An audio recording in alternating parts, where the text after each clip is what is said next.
Dans cette deuxième partie sur le jeu tir au canon, nous allons voir maintenant comment l'on peut, dans un premier temps, faire disparaître la règle des jeux qui se trouve ici. On va donc rajouter un comportement sur l'acteur instruction. Alors dans Behavior, ici vous voyez, on a un nouveau comportement qui est un simple fade out après un certain temps. Alors ici ce sera par exemple après 3 secondes et le temps de fading sera de 1 seconde. Les lignes de code qui correspondent à ce comportement se trouvent donc ici. On a donc un premier événement créé. À l'intérieur de cet événement, vous voyez, on a ici un timer. Alors, retournons dans la palette. Voilà, on est dans la catégorie des timers. Donc, après un certain temps, va s'exécuter ce qui se trouve à l'intérieur donc du timer. Alors ici, le temps est défini avec un attribut que l'on a créé préalablement, start fading after, du type nombre. Donc ce sera le moment où le fade va se réaliser après un certain temps. Ensuite, on retrouve ici la fonction fade,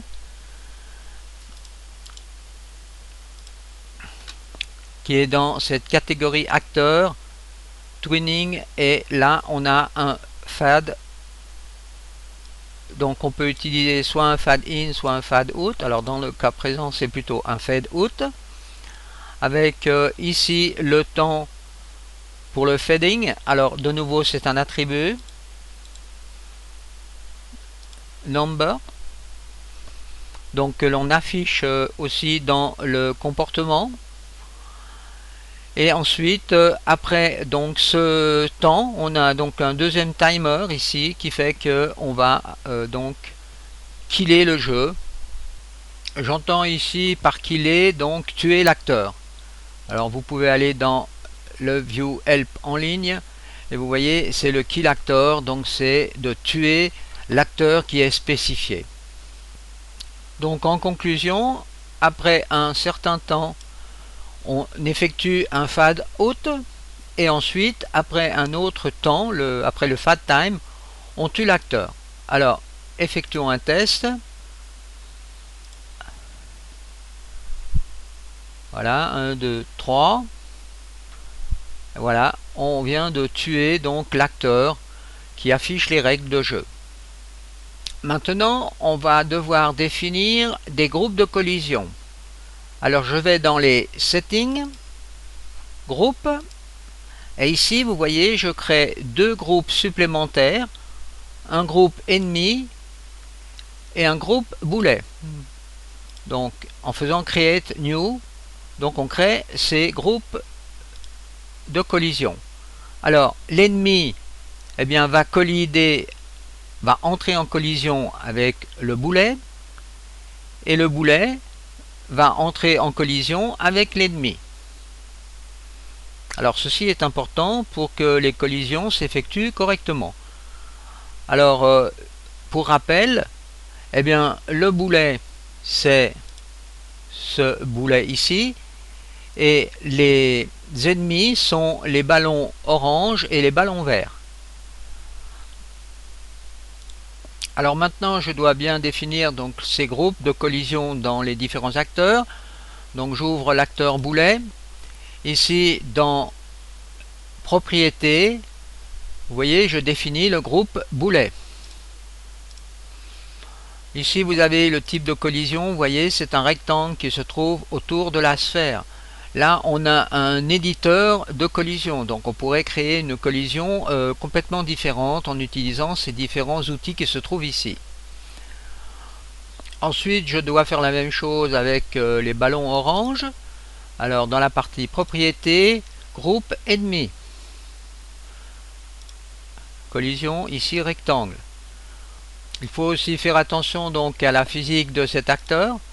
Donc ici c'est une physique normale qui ne tourne pas sur lui-même et qui n'est pas affectée par la gravité. on va commencer par créer aussi un nouveau comportement pour le boulet. Alors dans Behavior, vous voyez ici, j'ai un nouveau comportement qui est d'infliger un dommage. Donc c'est la quantité de dommages à effectuer pour pouvoir tuer donc les boules oranges ou vertes. Alors ici je vais mettre un dommage de 1. Je fais un save game.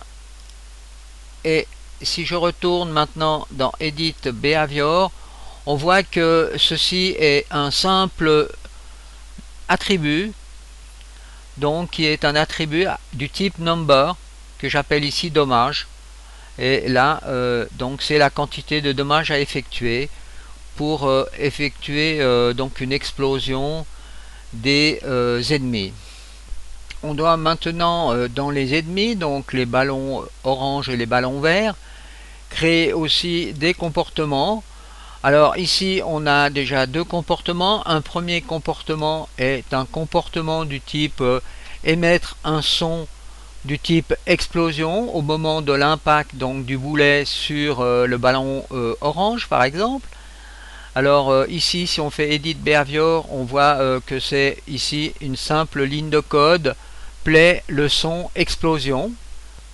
Le comportement int est un comportement un peu plus complexe avec plusieurs étages de programmation, si je peux m'exprimer ainsi. Alors ici vous voyez dans Talk Damage, ici on a l'événement trigger qui est transmis donc au message de créer une musique d'explosion. Alors on voit ici dans ce module que si les médicaments ou la santé de l'acteur est plus petite ou égale à 0, eh bien c'est qu'il est mort. À ce moment-là, on a un trigger event qui émet ce type de message que l'on récupère à cet endroit pour lancer le son de l'explosion. On commence donc ici par un événement créé. Alors à cet endroit on met simplement une valeur initiale santé de vie donc dans cette variable. Ensuite la partie la plus importante est cette partie là, car c'est la partie où l'on effectue effectivement une collision. Alors bon, ceci est assez complexe à comprendre. Alors regardons avant ce qui se passe actuellement. Alors test game. Alors ici on commence à lancer, vous voyez donc des boulets. Alors les boulets n'occasionnent qu'une explosion que lorsque l'on touche les ballons orange, car les ballons verts on n'a encore pas appliqué sur les ballons verts d'événements, de comportement. Voilà, donc là on a bien une collision entre le boulet et les ballons orange et on crée à ce moment-là un son d'explosion.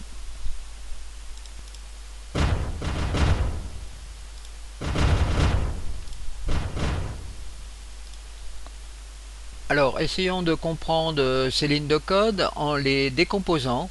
Alors pour cela je vais désactiver donc ce module en cliquant à cet endroit et je vais créer un nouveau module de collision. Alors add événement, collision, et j'utilise ce type de collision. Ici on crée donc l'événement de collision entre le boulet et les ballons.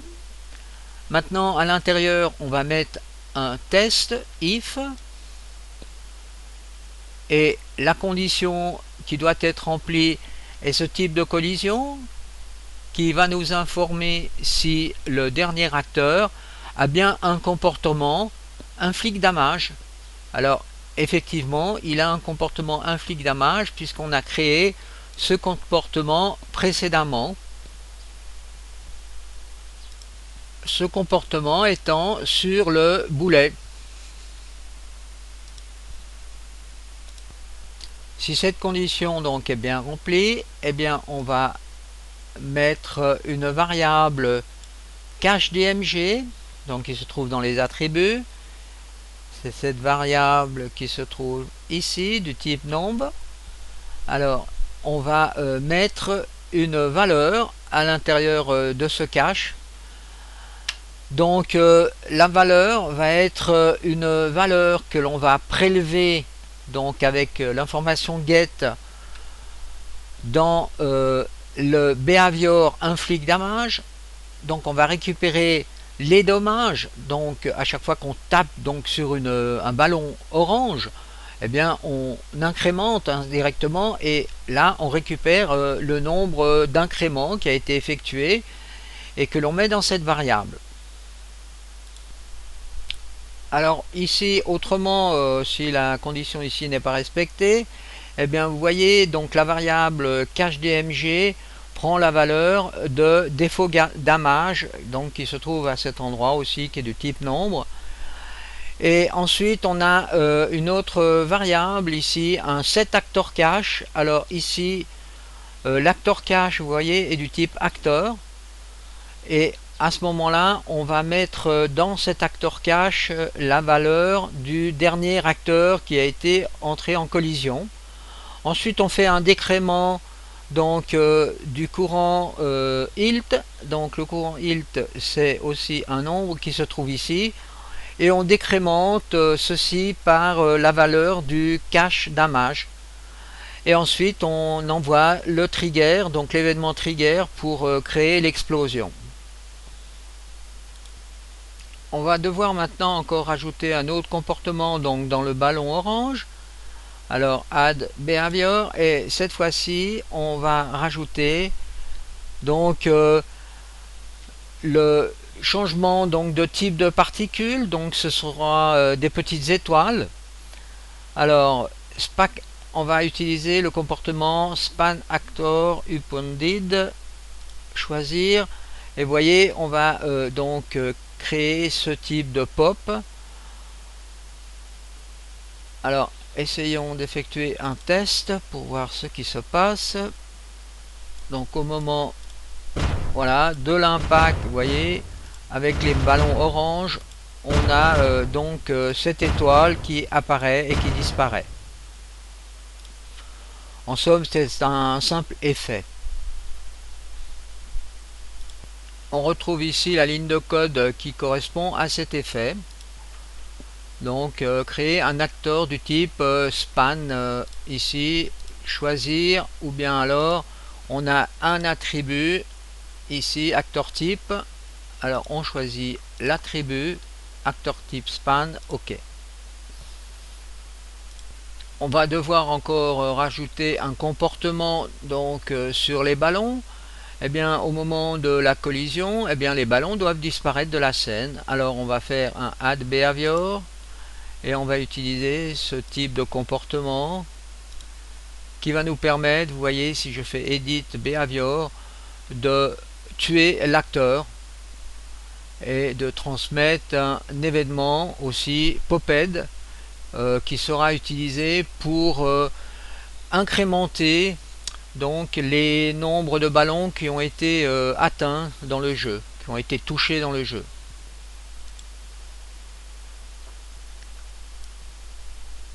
Donc ici on voit qu'on fait disparaître les ballons orange. Voilà. Alors maintenant regardons l'affichage ici des ballons qui sont touchés, donc l'incrémentation de la visualisation du nombre de ballons qui ont été atteints. Pour afficher le résultat dans la scène, il va falloir aller dans justement la scène et rajouter un comportement. Donc ici on a le comportement déjà qui nous permet donc de supprimer le curseur de la souris, souvenez-vous. Alors je fais add behavior pour ajouter maintenant un tracker. Donc ici un système d'affichage.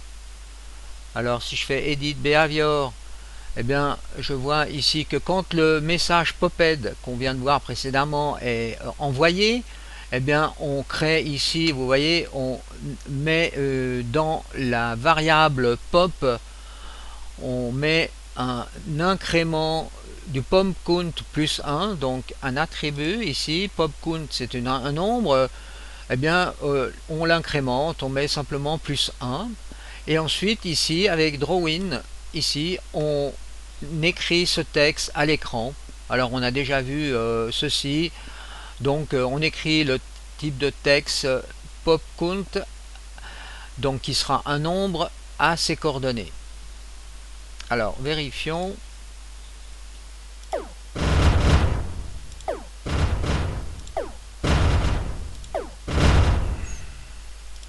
On peut encore rajouter un comportement dans la scène pour créer une musique de fond. Alors background music, et là on choisit la musique que l'on veut. Alors minigame par exemple, effectuons un test.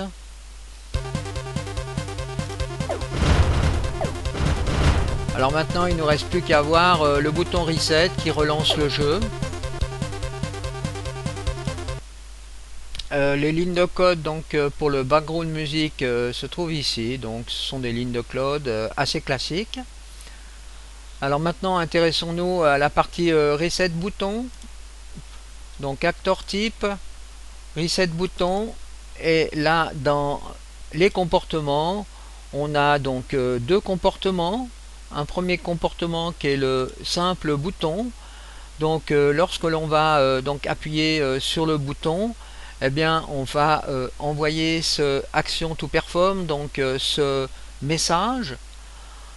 Donc edit behavior, voilà.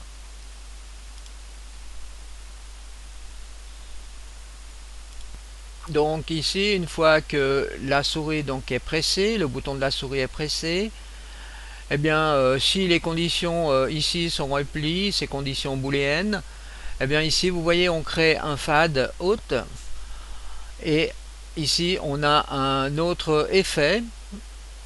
Alors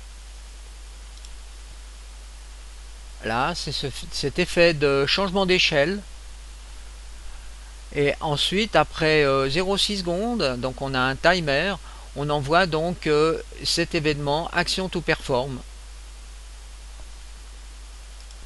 Donc l'action to perform reset game que l'on retrouve donc dans le simple bouton ici est envoyé donc au reset game, qui donc crée simplement ce fade out et ce fade in, donc ce qui permet de faire un fondu du noir et de revenir dans le jeu avec différents timings, 0,5 secondes ou bien 1 seconde.